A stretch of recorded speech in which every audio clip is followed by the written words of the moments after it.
नमस्कार साथियों, स्वागत है आपका आरडी ज्योति संस्थान के यूट्यूब चैनल पर। आज हम वीडियो आपके लिए लेकर आए हैं गुरु पूर्णिमा के लिए। है ना? 2 दिन बाद लगभग गुरु पूर्णिमा है। लोगों के बीच काफ़ी कन्फ्यूज़न है, 2 तारीख की है, 2 जुलाई या 3 जुलाई की। तो एक तो वो कन्फ्यूज़न ख़त्म करना है हम लोगों को। दूसरी चीज़, इसका महत्व क्या है, साथ ही साथ इस पर कौन कौन से उपाय किए जा सकते हैं, जो इस बात बारे में आपको बताएंगे इस वीडियो के अंदर। वीडियो शुरू करें उससे पहले आप सभी से निवेदन, कृपया हमारे चैनल को सब्सक्राइब करिए, वीडियो को ज़्यादा से ज़्यादा लाइक और शेयर करिए और अपने अनमोल कमेंट्स लिखिए। उसमें आपकी जो भी ज़रूरत है, जो रिक्वायरमेंट है, जिस पर आप वीडियो चाहते हैं, जो जानना चाहते हैं, आप कमेंट बॉक्स में लिख सकते हैं। बाकी भगवान का नाम, अपने गुरु का नाम जरूर कमेंट बॉक्स में लिख सकते हैं आप लोग। तो वीडियो शुरू करते हैं आज की गुरु पूर्णिमा। सबसे पहले कि कब है, किस दिन। ठीक है, गुरु पूर्णिमा जो है 2 जुलाई है, रात्रि 8 बज के लगभग 15-17 मिनट के आसपास लगेगी 2 जुलाई, और 3 जुलाई साढ़े 5 बज के 17 मिनट 20 मिनट तक लगेगी। ठीक है, तो हम कोई भी त्यौहार उदय तिथि के हिसाब से मनाते हैं। उदय तिथि कौन सी आ रही है? 3 जुलाई। तो आप ये मान लीजिए कि गुरु पूर्णिमा का पर्व 3 जुलाई को ही मनाया जाएगा, 2 जुलाई को नहीं मनाया जाएगा। जो कोई बता रहा है कि 2 जुलाई को है या 2 जुलाई मनाया जाएगा, वो बिल्कुल गलत बता रहा है। 3 जुलाई को गुरु पूर्णिमा का पर्व मनाया जाएगा। अब आते हैं गुरु पूर्णिमा का महत्व कि कैसे शुरू हुई। देखिए, गुरु पूर्णिमा शुरू हुई वेद व्यास जी के जन्म दिन वाले, जिस दिन उनका जन्म हुआ, उस दिन को गुरु पूर्णिमा के उपलक्ष्य में मनाया जाता है। ठीक है, क्योंकि वेद व्यास को पृथ्वी पे पहला गुरु माना जाता है। वेद व्यास को वेद व्यास जी ने 18 से ज़्यादा पुराणों की रचना करी। श्रीमद् भागवत, महाभारत और भी कई ग्रंथों की वेद व्यास जी ने रचना की। तो उनके जन्मदिन वाले दिन ही गुरु पूर्णिमा का त्यौहार मनाया जाता है। इसको आषाढ़ी की पूर्णिमा भी कहा जाता है। ठीक है, आप ये समझिए कि सावन का आगमन होता है अगले दिन से। तो अब आते हैं, आपको बता दिया क्यों मनाई जाती है। ठीक है, तो जो हमें मिलते हैं पौराणिक तथ्य के आधार पर मैंने आपको बता दिया। अब आते हैं कि इसका क्या क्या उपाय किए जा सकते हैं, कैसे क्या होता है। देखिए, गुरु पूर्णिमा वाले दिन आजकल तो लोग दीक्षा भी देने लगे हैं। लोगों अलग अलग गुरुओं से एक विद्वान मौजूद हैं, है ना। हमारे भारत में विद्वानों की कमी नहीं है। ठीक है, ब्राह्मण हैं, ब्राह्मण नहीं भी हैं। देखिए, विद्वान कोई भी हो सकता है, चाहे वो किसी भी जाति से संबंध रखता हो। ठीक है, तो लोग उनसे गुरु दीक्षा लेते हैं। गुरु दीक्षा का कई जगह बहुत अच्छा प्रोग्राम चलता है जहाँ गुरु दीक्षा दी जाती है। तो काफ़ी लोग गुरु दीक्षा भी लेते हैं गुरु पूर्णिमा वाले। लेनी भी चाहिए, लेकिन गुरु को अच्छे से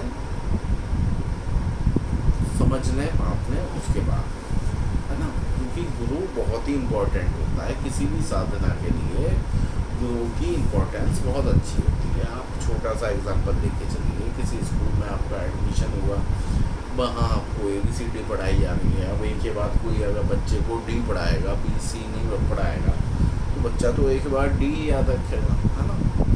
वो लंबे समय तक कोई याद रखेगा, बाद में पता चलेगा ये गलती है।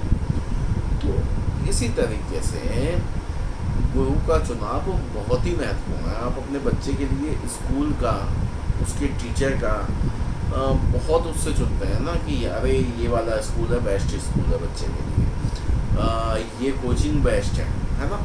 तो ऐसे ही आप भी जा रहे हैं साधना मार्ग पे, तो आपको भी गुरु चुनने के लिए बहुत ही एकाग्रता और सावधानी की आवश्यकता है। बस यही कहूँगा, है ना, कि जिसको गुरु बनाए, क्योंकि गुरु आपके कवच की तरह होता है साधना के समय।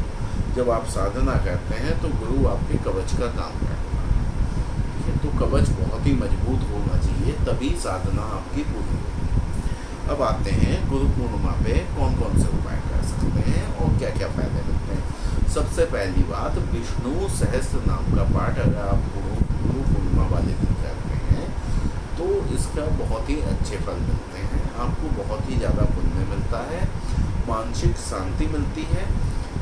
अगर आप बीमार चल रहे हैं, कोई दिक्कत चल रही है, वो समस्याएं दूर होती हैं, ठीक है। भगवान विष्णु का सहस्त्र नाम का पाठ कर सकते हैं, उसके लिए भगवान विष्णु को पीले फूल अर्पित कर सकते हैं, लड्डू का भोग लगा सकते हैं, ठीक है, और चंदन का तिलक लगा सकते हैं, ठीक है, आप कर सकते हैं। और उपाय बताते हैं, ये तो आपका एक कॉमन हो जाओगे जो सबको कर लेनी चाहिए, वो पूर्णिमा वाले दिन, है ना, कोई भी कर सकता है। और पूजा बताते हैं, आप मान लिया किसी व्यक्ति को अगर नौकरी नहीं लग रही है, नौकरी की आवश्यकता है, तो ये उपाय कर सकता है। गुरु पूर्णिमा वाले दिन भगवान विष्णु की पूजा अर्चना करने के बाद केले के वृक्ष पे जाके 108 बत्तियों का मिट्टी का देशी घी का, गाय के देशी घी का दीपक आप जला के आएंगे तो निश्चित रूप से रोजगार की समस्या आपकी खत्म होगी। आपको आने वाले दिनों में कोई ना कोई अच्छी नौकरी आपके लायक मिलेगी, ठीक है। शिक्षा के लिए बताते हैं, विद्यार्थियों के लिए कई बच्चों का मन नहीं लगता पढ़ाई में, या कई, देखिए पढ़ाई में एक चीज़ मैं आपको बताता हूँ, बच्चों का हर एक सब्जेक्ट कमज़ोर नहीं होता है, किसी बच्चे का कोई सब्जेक्ट कमज़ोर होता है, किसी का कोई। जिस बच्चे का जो सब्जेक्ट कमज़ोर है या बच्चा उस सब्जेक्ट से डरता है, उसकी नोटबुक और बुक पे आप प्रथम पेज पे सतीये का निर्माण करिए, ठीक है, गोली से, और सतीये का निर्माण करके उसके नीचे जो बच्चे की मनोकामनाओं की, मुझे ये सब्जेक्ट अच्छे से समझ में आए, इसमें भी मैं टॉप करूं, जो भी हो वो उसे होली से ही लिख दीजिए, और वो उस एक दिन के लिए भगवान के चरणों में रख दीजिए। मतलब आपके घर में जो भी मंदिर है आप उसमें रख दीजिए। माँ सरस्वती की मूर्ति है, वहाँ रखते हैं तो बहुत ही अच्छा है, वरना आप मंदिर में रख दीजिए। तो आप देखेंगे जो बच्चा आपने बुक रखी है, जिस सब्जेक्ट में आपका बच्चा कमज़ोर था, वीक था, धीरे धीरे उसका वो सब्जेक्ट अच्छा होने लगेगा, वो अच्छे से पढ़ाई करने लगेगा। अगला उपाय बताते हैं, एक और उपाय, ये उपाय व्यापारियों के लिए है ना, जो व्यापार करते हैं, उनका व्यापार नहीं चल रहा है, कोई दिक्कत आ रही है, समस्या आ रही है, तो आप गुरु पूर्णिमा वाले दिन आप जाइए और गौशाला में जाके गाय की सेवा करेंगे। ये दो लोगों के काम करेगा, एक तो व्यापारियों के लिए, एक जो व्यक्ति नौकरी कर रहा है और प्रमोशन पाना चाहता है, प्रमोशन ड्यू है जिसका। अब ये नहीं है कि नौकरी कल लगी और आज प्रमोशन चाहिए, तो कोई ऐसे फालतू की चीज़ें नहीं होती, जादू नहीं होता है। प्रमोशन ड्यू है, नहीं हो रहा है, मेहनत कंटिन्यू हो रही है, रिजल्ट आप दे रहे हैं, उसके बाद प्रमोशन नहीं हो रहा है, तो आप ये उपाय कर सकते हैं, गौशाला जाइए और गाय की वहाँ जाके सेवा करिए। गाय की सेवा में बहुत सारे काम होते हैं, ये नहीं कि आप गए घर से रोटी और डाल के चले आए हाथ पैर के गाय को, तो ये गाय की सेवा नहीं होती है। गौशाला की सफाई, गाय की सफाई मतलब स्नान कराया जाता है ना, बहुत सारे काम होते हैं, उसमें आप अपना क्या कहना चाहिए सहयोग दीजिए, तो निश्चित रूप से आपको प्रमोशन और व्यापार में आने वाली समस्याओं से छुटकारा मिलेगा, ठीक है। उपाय केवल इतने ही आपके लिए काफ़ी है ना। ये उपाय अगर आप करते हैं तो बहुत ही अच्छा है।